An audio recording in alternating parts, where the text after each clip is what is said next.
జగన్నాథ దేవాలయం భారతదేశంలోని ఒడిశా రాష్ట్రంలో బంగాళాఖాతం తీరాన ఉన్న పూరీ పట్టణంలో గల ఒక ప్రాచీన ప్రముఖమైన హిందూ దేవాలయం. కృష్ణ భక్తులకు లేదా విష్ణు భక్తులకు ఈ దేవాలయం ఎంతో ప్రియమైంది.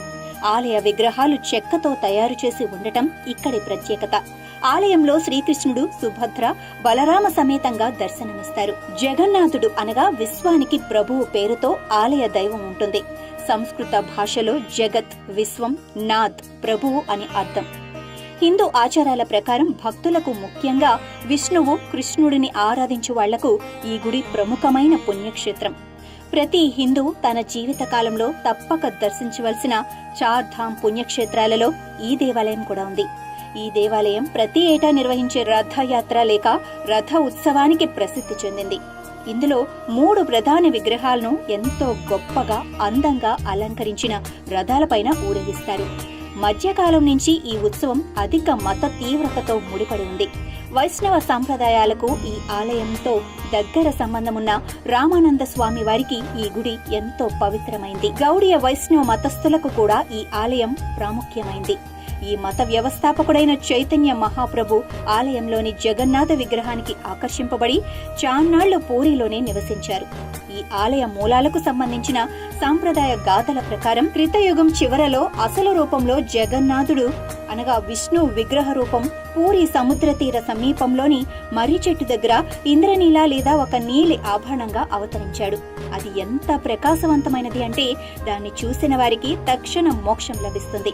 కనుక ధర్మదేవుడు లేక యముడు దాన్ని భూమిలో దాచిపెట్టాలనుకున్నాడు. అందులో విజయం కూడా సాధించాడు.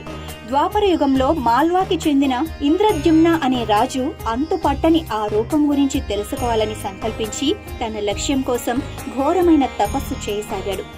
అప్పుడు విష్ణు ప్రత్యక్షమై పూరి సముద్ర తీరానికి వెళ్లి అక్కడ తేలే చెట్టు దుంగను కనుక్కొని దాని కాండంలో నుంచి తనకు కావలసిన రూపును తయారు చేసుకోమని అతన్ని ఆజ్ఞాపించాడు. ఆ రాజు చెక్క దుంగను కనుక్కున్నాడు. ఆ తర్వాత అతను అద్భుతమైన యజ్ఞాన్ని నిర్వహించాడు. దానికి యజ్ఞ నరసింహరాజు ప్రత్యక్షమై నారాయణ్ణి 4 అక్షలలో విశదీకరించి నిర్మించమని ఆజ్ఞాపించాడు. అవి పరమాత్ముణ్ణి వాసుదేవునిలాగా, వ్యూహోయి సంరక్షణ వలె, యోగమయని సుభద్రలాగా, విభువుని సుదర్శన వలె నిర్మించమన్నాడు.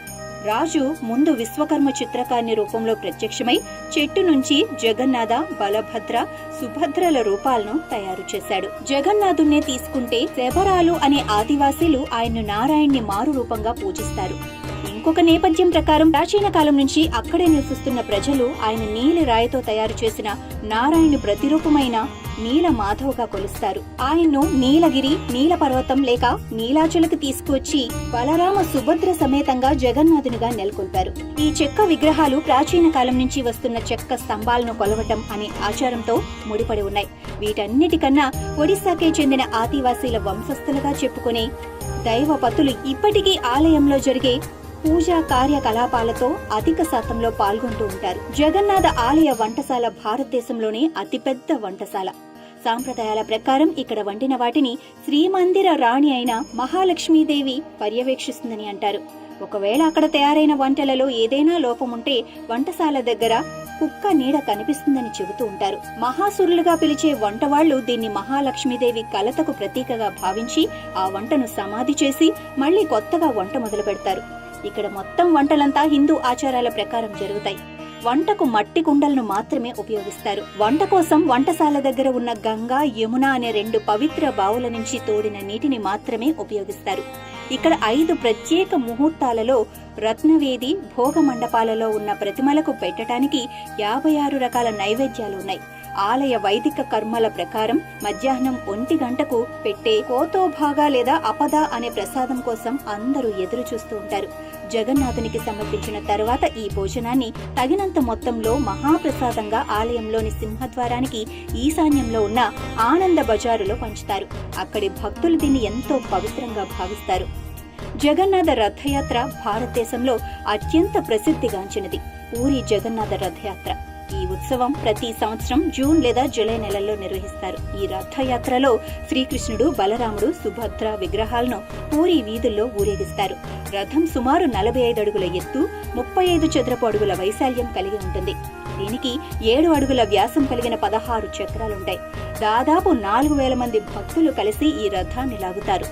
ఈ ఉత్సవాన్ని తిలకించడానికి భారతదేశం నలుమూలల నుంచి భక్తులు విశేషంగా తరలివస్తారు. ప్రతి ఏటా కొత్త రథాన్ని తయారు చేయటం ఇక్కడి ప్రత్యేకత.